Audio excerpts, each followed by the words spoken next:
Hey everybody, welcome to Hit Rewind. This episode we are talking about Stephen King double feature, The Dark Half and Needful Things. I'm your host Michael, and Kersey's on the other sid.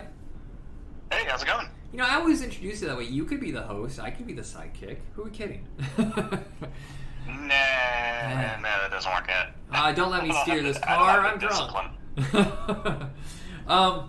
So, this is kind of, like we talked about this before, in the 90s is kind of a hit and miss with a lot of horror, and a lot of it was trying to copy like the Freddy pastiche, but it was failing horribly. But the other thing that was successful during the 90s was the Stephen King, like Clive Barker, like the novel adaptations. Some successful, some not successful. I actually think this is almost a perfect double feature. Both bombed, but I actually think they're absolutely magnificent. I would say that Dark Half is really good. I would disagree on Needful Things. I think it has a lot of potential, but just kind of fell short. I don't know. I absolutely adored it. I didn't like either one when I saw them when I was younger because I think I was trained for more, like the way it was with slashers and stuff like that, where it's real quick build and burn instead of like the slow build up. You get to know the characters, you understand why this is happening, you care about what's happening. And as a teenager, I just wanted that ADD kind of release, like every 10 minutes.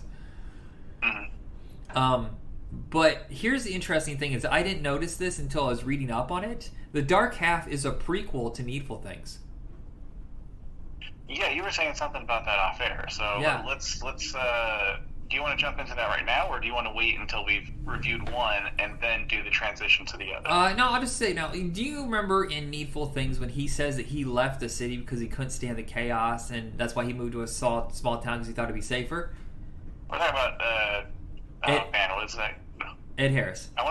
Ed Harris. I keep wanting to say Ed Helms. I know that's not his name. It'd be a lot different movie if it was Ed Helms.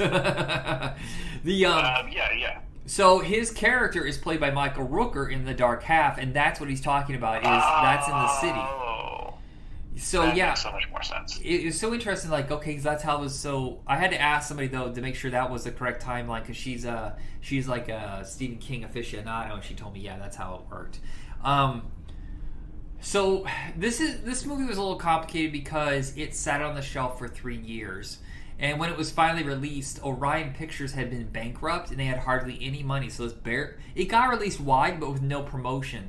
And it's kind of sad because I think it got buried and it shouldn't have been. Yeah, we're talking about... The Dark Half. Yeah, okay. And I think this kind of hurt George Romero personally because... he had struggles getting a lot of movies in production, and he was always seems to have to go back to the horror well, and he never really got to move beyond that because he did.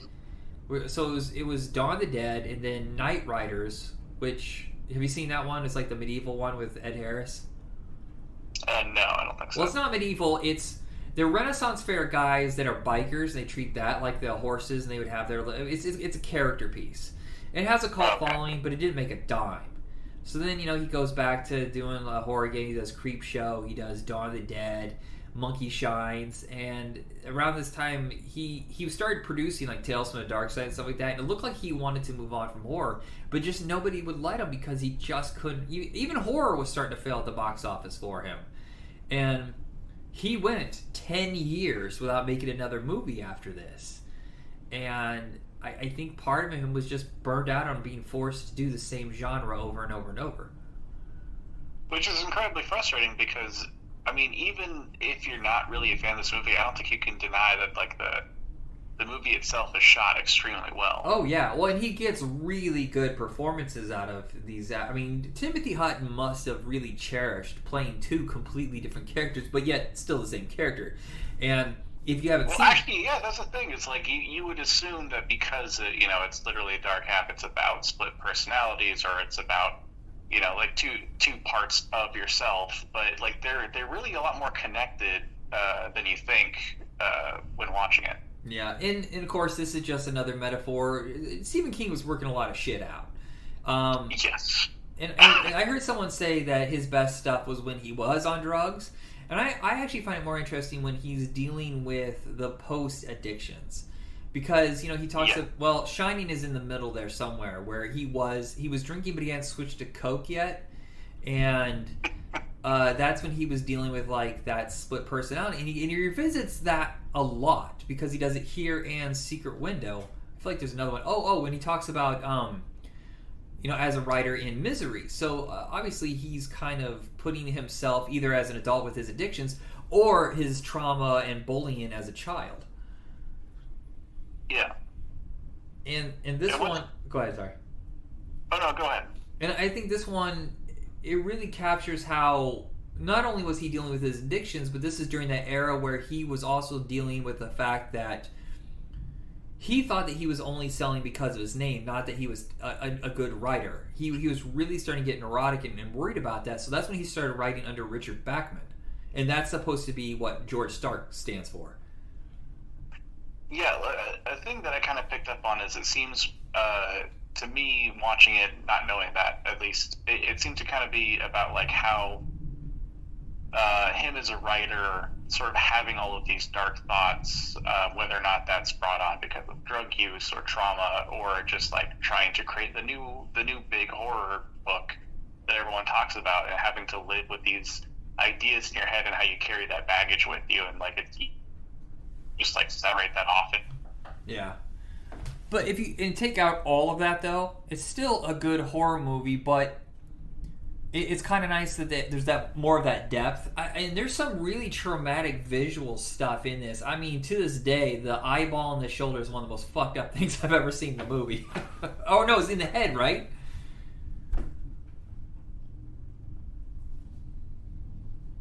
Okay.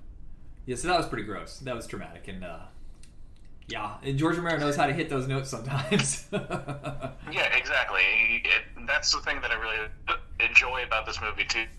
It had visceralness to it that Needful should have. It like, I mean, that's the nature of just George Romero was good at trying to like understanding how to make you uncomfortable, and then he just hits on that. Yeah. The only thing I didn't like about the movie is that it kind of has just a generic slasher feel to it, with him going around killing anybody that's associated with like the publication and stuff like that. I thought that was kind of cheap. I was okay with it until they showed him killing people. When it was like off screen, that was more terrifying. They kind of kept with that because it made you question more this of the main character, because what I really enjoy about the main character is he's not really the personification of good that a lot of horror movies try to do, where it's like, this is a good person being harmed by a bad person, or it's like he has a real temper, the protagonist, and you can kind of see that if he might do it, he might have done it, you don't know. I'll kind of be questioning a little bit, and we also understand that he has like this personality in his brain that he might be tapping into, or might be controlling him, so it does leave you questioning whether or not. It also leaves you questioning at any moment, like who are we talking to right now? Right. Well, and Michael Rooker his character is understandably skeptical. I mean, the funny thing is they never brought it up, and I kept thinking about it was, how do I know that you didn't just hit a tape recorder with another phone, and didn't set that to play and just to clear your name? Yeah. But what I do like is the fact that they never had one of those bullshit scenes, which drives me nuts in movies, where, hey, these two guys look a lot alike, and then there's that scene like, he's the bad guy, no, he is the bad guy, shoot him, that kind of bullshit. I hate that. Yeah. Because almost instantly you can tell it's a different person. His skin, at first I didn't remember like he was rotting, but I was like, his skin looks a lot more textured and wrinkled and darker than I expected. I think he does a very good job of playing both parts, but I also love it when he goes into like his trance, where he connects to the other side of him, where he can write. Yeah, that was one that was actually the creep scene, where he is like trying to communicate with that side of himself, and he is writing, but he's not looking at what he's writing, but he can still see it.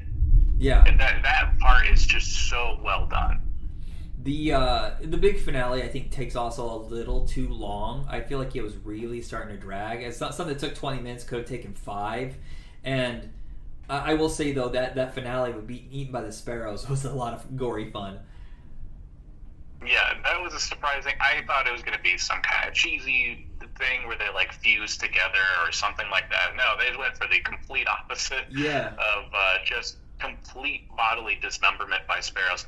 And I really think the CG works really well for this, and a lot of CG at the time, a lot of directors, editors, whoever is putting that in there is like trying to supplement a lot of gore effects with it because it's cheaper.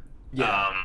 Well, they make the gore, the actual models and stuff, use the CG more to enhance the tone and the mood by having the sparrows fly around.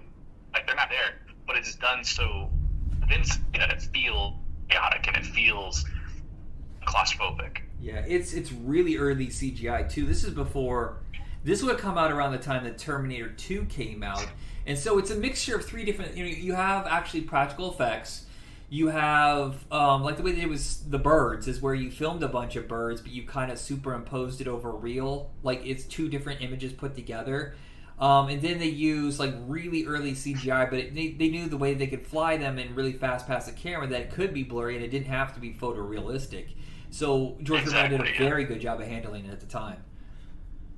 Yeah, it ages much more gracefully than a lot of other movies that try to do like CG horror. Yeah, I'm really surprised though that George Romero didn't get moved up to another level after this, because he shows he can handle like a studio film. Most of his stuff was independent, and he's got a really great cast, a great story, and he didn't even have to stick to just horror. He proved that he could handle an effects movie, so he could have done something like Jurassic Park. Oh, for sure, yeah. Yeah, it's just kind of a shame. But, the 90s were rough on all these guys that we really loved in the 80s. And, I mean, I was watching something that... The Mangler, another Stephen King movie that Tobe Hooper directed. And you can see at this point, Tobe Hooper's just like, give me the fucking paycheck. I'm not investing myself into this. It's just going to be crazy, and that's it. That's the best I can do. Yeah. So maybe Romero had to walk away for a while. Yeah, it's an unfortunate time for a lot of very directors. Yeah. Like a lot of pulled themselves up by their boots and like really went for something and found success, and then just get completely annihilated by the guys they worked for.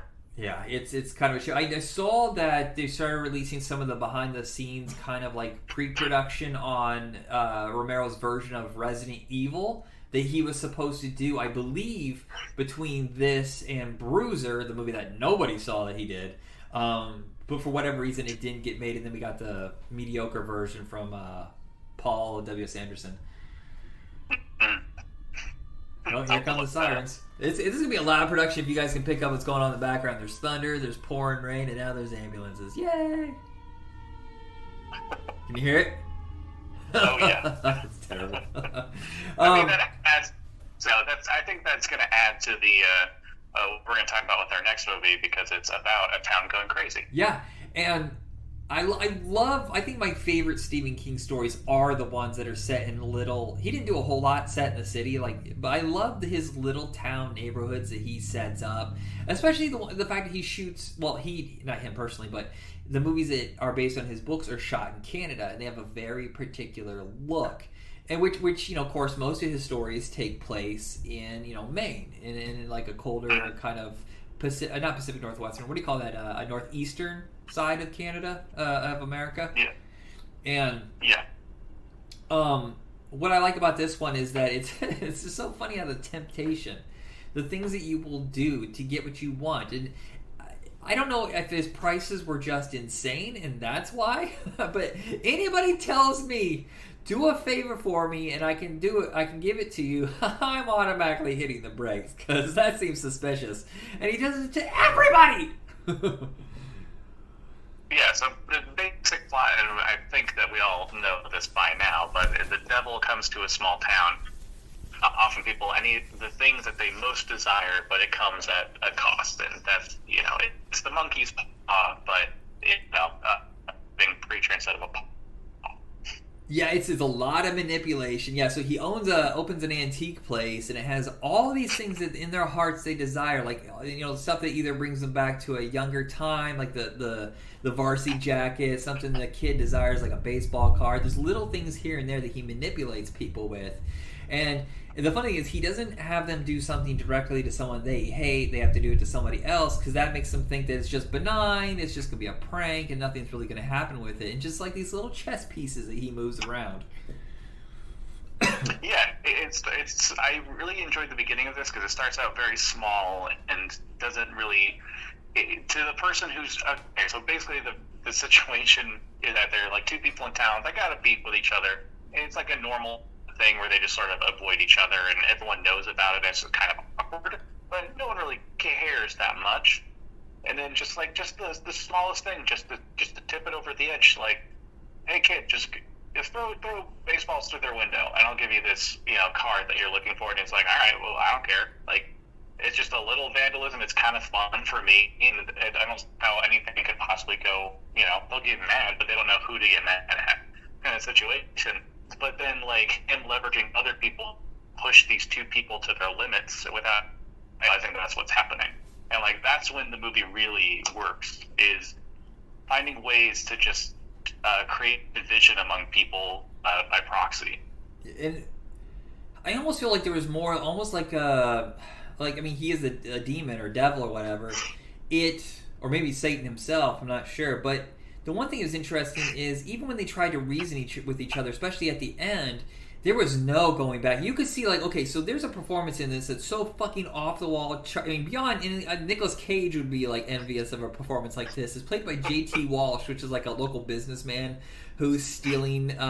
His performance is so goddamn crazy. I am so impressed. But you can also see, like, he's doing these horrible things, but then he's having, like, these moments of regret or whatever. Then he goes right back into it because Max von Sydow, playing the devil guy, he will not let him go. Every time he starts to break free, he's like, nope, you're back in. Ha ha ha. Yeah, it's a situation where he's already gone too far. What else does he have left to lose? Yeah, but it's like almost like a supernatural, like, mind-washing, like, push. It's not just manipulation. It's almost hypnotic. Yeah. But the only one... I think... Oh, sorry, go ahead. The only one that I really felt for, that I understood why it was the way it wasn't a material item. His wife was crippled. I mean, she was in agony all the time, and she was so young to have that bad of arthritis in her hands. I completely understand why she did what she did. The other ones, it's just like this weird nostalgia trip, greedy thing. Or with the person who's practically homeless, giving him like almost feeling like a second chance at life. I can understand that one too with the jacket. Oh yeah, okay. But a lot of it was just he's got nothing to lose. So like, what does he care if he does? What did he? Did he skin a dog? Was he that did that? Oh god, that was okay. That's the only moment of the movie I wish they had held back on, because they showed what he was going to do.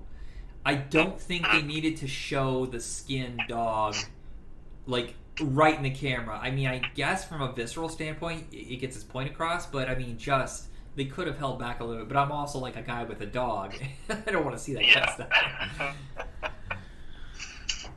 Yeah, and I think that's where the movie hits its stride, is like trying to make reasons why these things make sense and have these small disagreements being intentionally blown up. And that's where it's good. Where it kind of falls apart is it kind of speed runs by the third act. Yeah, it feels like it should be a miniseries. Like these small things to a few people, it's everybody, and then it becomes like a war zone by the end, and that's where it kind of started to lose me. This is during that time period where they started making the TV miniseries. This is just where it's starting, and I feel like this would have been served better by like a 2 or 3 night miniseries. Yeah, because it's not a big production. It doesn't seem like it was very expensive, and it's very character heavy. And I feel like a 2 or 3 night thing wouldn't have felt so rushed at the end. Yeah, a big climax like that would make sense when we like know all of the characters more intimately than we do. Like, I don't even remember seeing like the guy that was embezzling money. I don't remember seeing until he kills her, so I don't really care about this character or anything. So like stuff like that would have been better fleshed out. But already 2 hours, like there's not much you can do.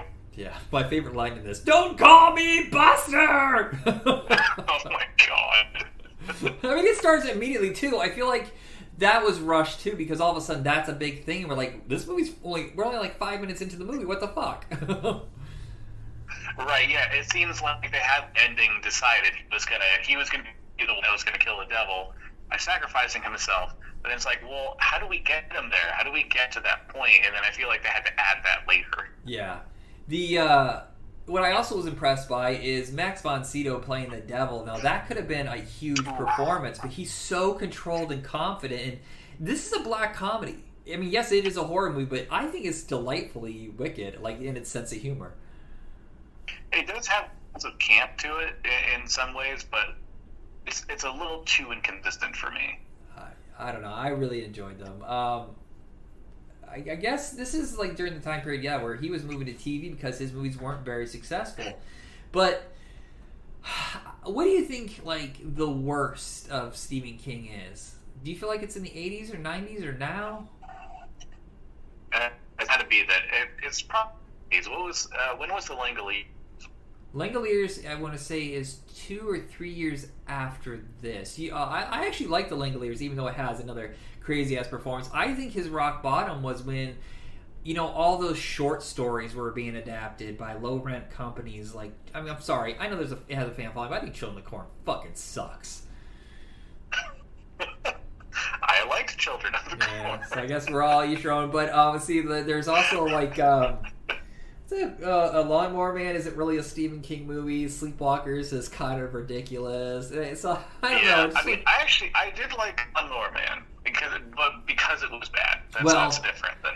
I like it, but saying it's a Stephen King movie was kind of a mistake because I think if I remember correctly, he even sued and said, "Take my name off this. This is fucking stupid." Yeah, he's like in a career that just keeps on chugging along. He really hasn't had that boom and bust like so many other writers. Like there was Dean Koontz movies for a while there. There was Clive Barker movies, and Stephen King. It just keeps going.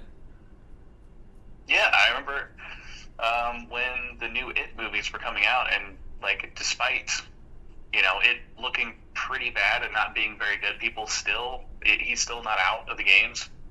Yeah, it's like every time you think it's done, there's somewhere else he finds. Because remember when he pivoted out of horror, and he started doing like Shawshank Redemption, The Green Mile, and stuff like that, and Hearts in Atlantis, and that brought him a whole new audience. Yeah, he's a very interesting writer, and he never seems to run out of stuff to say. I keep thinking that he's going to repeat himself, like in a big way. Yes, he's done a lot of stories about writers, but it's not like he goes, well, I guess I'll just go do another Salem's Lot. There's something, like where he just cashes in on the sequels. Misery returns.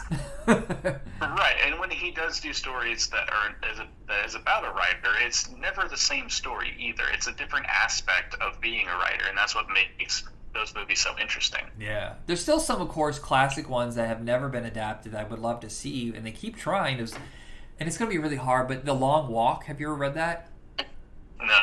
That's the one where it's a contest for teenagers. Again, it's in the future, and the only way to get, food, it's kind of like the Hunger Games. Kind of to get food or whatever is you have to walk like 30 fucking miles or something in a very short period of time, and if you slow down, you fall down or whatever, you have no food, you have no water, you get shot. And whoever's there at the end of this long walk or whatever gets, to live and has food. And that was really interesting, but they just can't get it made. It's not very cinematic, but it's a good story. It kind of sounds like, I can't remember the name of this movie. Was it Paradise Park? Where people, like, either you get, like, if you, like, you're going to be imprisoned for whatever crime, but if you can make it, like they're going to drop you off in this remote location, and if you can make it to the American flag that's posted somewhere in this barren area without getting shot first because people are going to be hunting you, then you basically are free. Huh. It kind of sounds like that a little bit. Yeah, I don't know what that is. It's called Paradise Park? I think it's called Paradise Park. I don't know. I haven't seen it, but it's on my list. Okay. Well, good to know. So that is it for this episode. I'm not sure what to do next, to tell you the truth. I'm kind of like fishing through some movies, but we're still chugging along through 1993. Yeah, hopefully we'll get to 1994. It's going to get a little rough for a while because we're running out of horror movies for a little while. We're going to be doing like 7. Yeah, we're going to be speed running the 90s here in a minute. Yeah, it's going to be a lot of serial killer and thrillers and stuff like that for grown-ups. So that is it. Kersey, anything else you want to say before we go? No, All right. See ya. Or hear ya. Whatever you know. You know what I mean.